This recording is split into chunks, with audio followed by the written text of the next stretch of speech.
Tingnan nyo dito sa kanan. Chinese Coast Guard to. Ayan.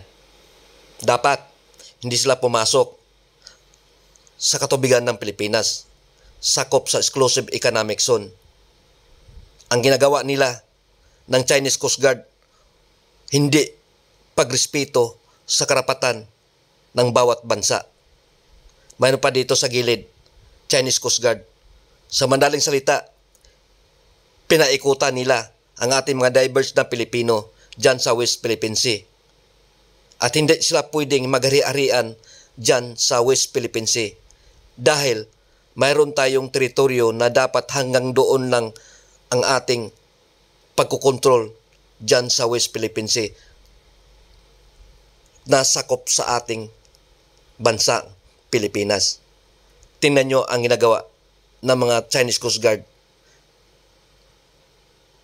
Ayan. Haharangin yan. Ibablock nila yan. Tapos sabay hinto. Ayun. Kita mo? Tapos sasabihin ng China na ang Pilipinas daw ang nag-umpisa at nag-uudyok ng gulo dyan sa West Philippine Sea.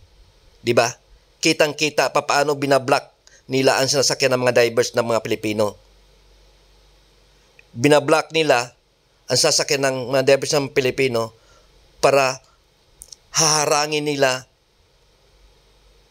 ang ginagawa ng pagre-research ng mga divers dyan sa West Philippine Sea, na parang mayroon silang pinoprotektahan ang mga Chinese kung ano mang mayroong pinoprotektahan sila dyan sa ilalim ng dagat yan, kasi alam natin na ang mga corals nasisira dahil sa kanila.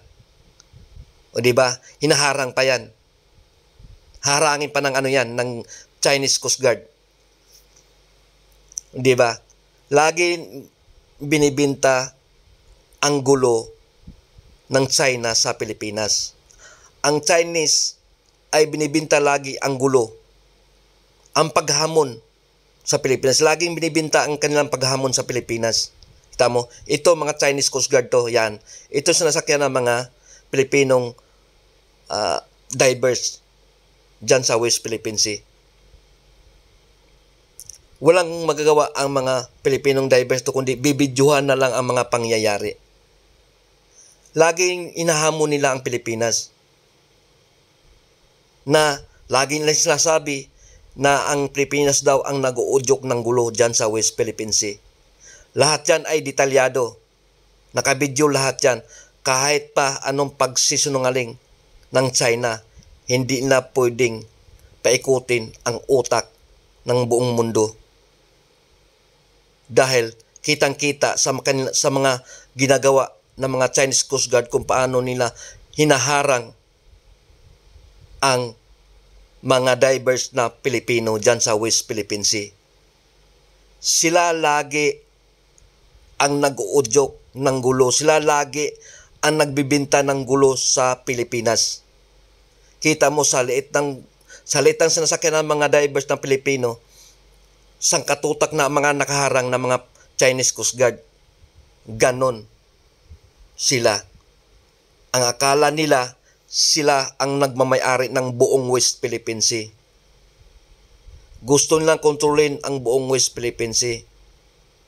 Kita mo, Chinese Coast Guard, talagang ang liit lang ng sasakyan ng mga divers ng mga Pilipino. Tingnan mo paano banggain ng Chinese Coast Guard ang sasakyan ng mga Pilipino na mga divers. O di ba? Yan, di ba? Sila ang udyok ng gulo.